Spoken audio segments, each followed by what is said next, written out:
Let's see this question.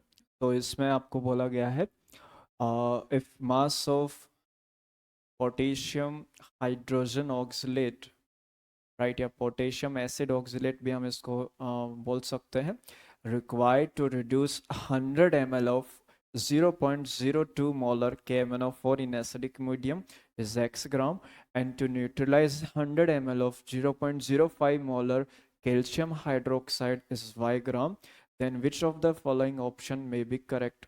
तो इस question को सॉल्व करने के लिए हम लॉ ऑफ केमिकल इक्वलेंस का यूज़ करेंगे, जहाँ पे इक्वलेंट्स जो हैं उनको हम इक्वल करके इस क्वेश्चन को सॉल्व कर सकते हैं। तो फर्स्ट ऑफ ऑल हमें ये सारी रिएक्शंस लिखनी पड़ेगी, राइट, फिर जाके हम इसके मास के बारे में बात कर पाएंगे।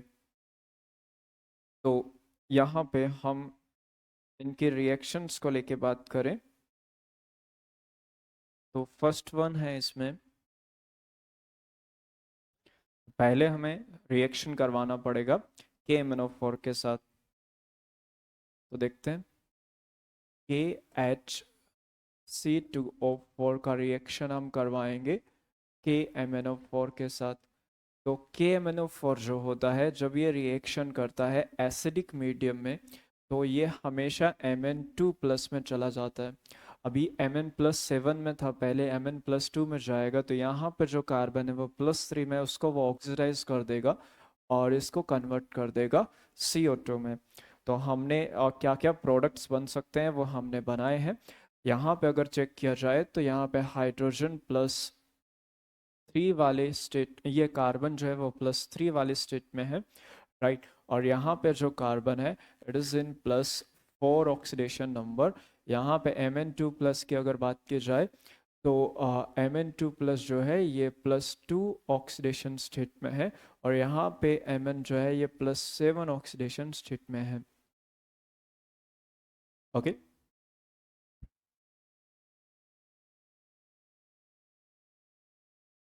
तो यहाँ पे सबसे इम्पोर्टेंट ये है कि यहाँ पे KHC2O4 जो है ये as a reducing agent work कर रहा है, राइट।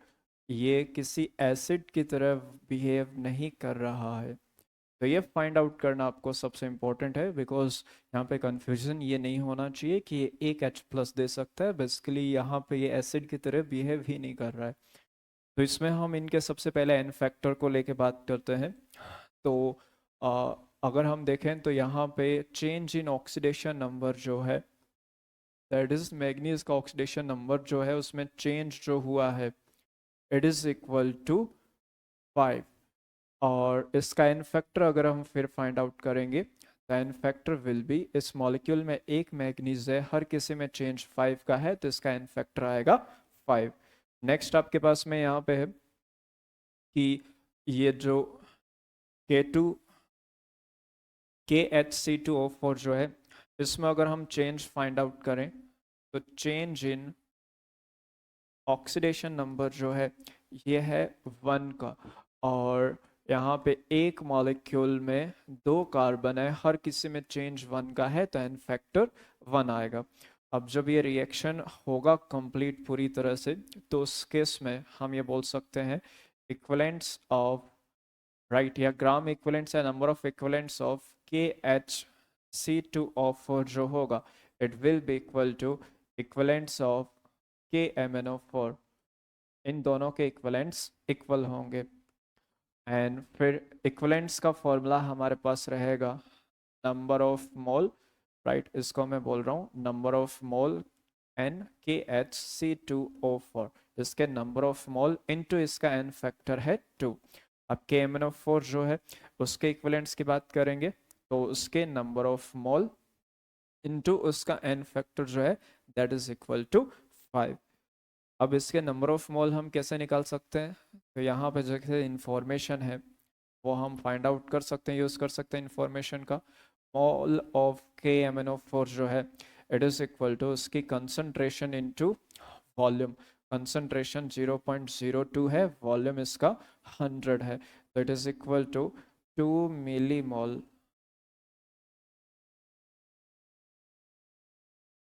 राइट। तो यहाँ पे इसके नंबर ऑफ मोल आ जाएंगे 2 × 10⁻³ मोल या 2 मिलीमोल। तो एक इक्वेशन हमारे पास ये बनती है, और इसमें हम यहाँ पे इसको और सिंप्लीफाई कर सकते हैं। देखो कैसे, देखो नंबर ऑफ मोल का फॉर्मूला होता है मास ऑफ KHC2O4, इसका गिवन मास जो है वो हमें दिया है x ग्राम रिक्वायर्ड होता है फर्स्ट वाले टाइप के टाइट्रेशन में। तो इसका मोलर मास हम मान लेते हैं m है, राइट। तो x/m × 2, और 2 से अगर हम इस 2 को कैंसिल कर दें तो ये वैल्यू बन रहा है 5 × 10⁻³ तो जो x की वैल्यू है it is equal to 5 × 10⁻³ right, और इनटू में it is the m is the molar mass of KHC2O4। तो ये आपके पास इक्वेशन 1 बन गया है। अभी हमें इक्वेशन 2 की बात करनी होगी। इक्वेशन 2 को हम अगर ऑब्जर्व करें, राइट, तो उसमें बोला है न्यूट्रलाइजेशन की प्रोसेस हो रही है कैल्शियम हाइड्रोक्साइड के साथ में। तो इसमें देखें तो KHC2O4 जो है ये कैल्शियम हाइड्रोक्साइड के साथ में रिएक्शन करके ये बनाएगा कैल्शियम ऑक्सलेट, ये H+ को बाहर निकाल देगा, राइट। तो यहाँ पर OH- जो है इसके H+ के साथ में मिलके H2O बनाएगा, और अगर हम बात करें तो इसके हम 2 मॉलिक्यूल अगर यूज़ करेंगे तो इसके एक मॉलिक्यूल के साथ में रिएक्शन करके 2H2O बाहर निकल जाएगा, प्लस में इसके 2 मॉलिक्यूल जो हैं उसमें एक K2 रहेगा, साथ में आपके पास आ जाएगा इसमें Ca एंड C2O4 का होल ट्वाइस।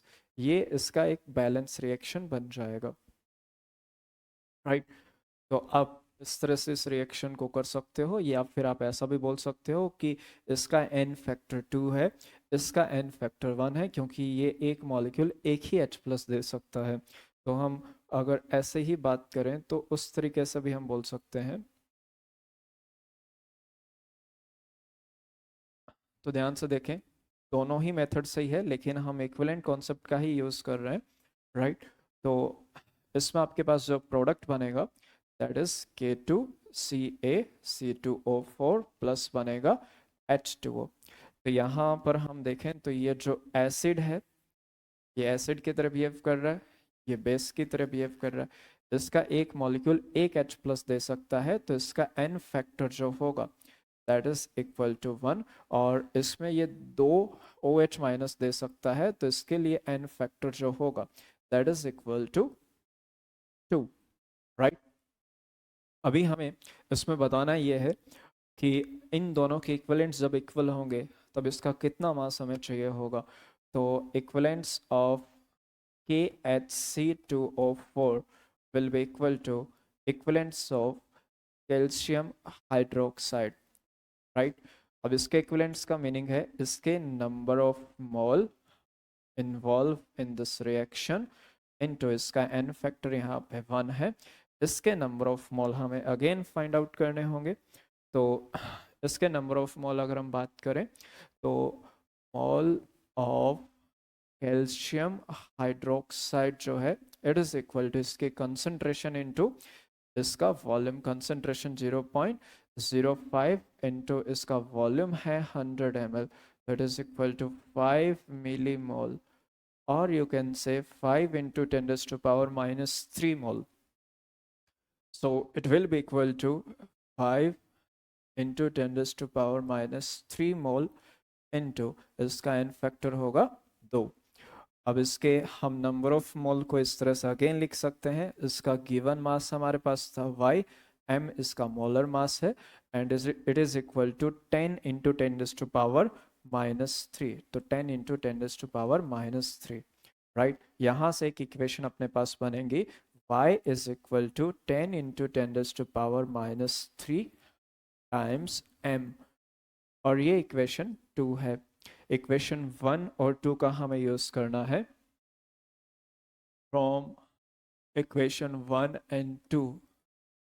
देखो इक्वेशन 1 है x is equal to 5 into 10 raised to power minus 3 times m is the molar mass, and y is equal to 10 into 10 raised to power minus 3 times m.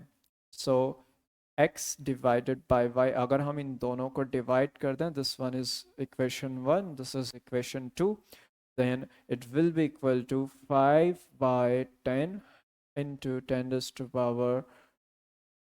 power minus 3 times m divided by 10 times 10 raised to power minus 3 times m, right? So m and m will be cancelled out. 10 raised to power minus 3, 10 raised to power minus 3 will be cancelled out. 5 times 2 is equal to 10. So x divided by y will be equal to 1 by 2. Here we will get y is equal to 2 times of x. ये हमारे पास एक relation बन जाता है. अभी हमें options के use करने हैं, तो हमारे पास जो रिलेशन बना है finally, that is y by y is equal to 2x. So this is final relation. Okay, so अगर x का वैल्यू 2 है तो x का वैल्यू 1 है तो y का वैल्यू 2 होगा. तो यस, ये इक्वेशन सेटिस्फाई हो रही है. अगर x का वैल्यू 5.5 है तो y 11 होगा. Yes, it is also correct. If x is 2, then y will be 1. No, it is incorrect. If x is 11, then y will be 5.5. No, it's incorrect. So correct option for this question is A and B. Okay.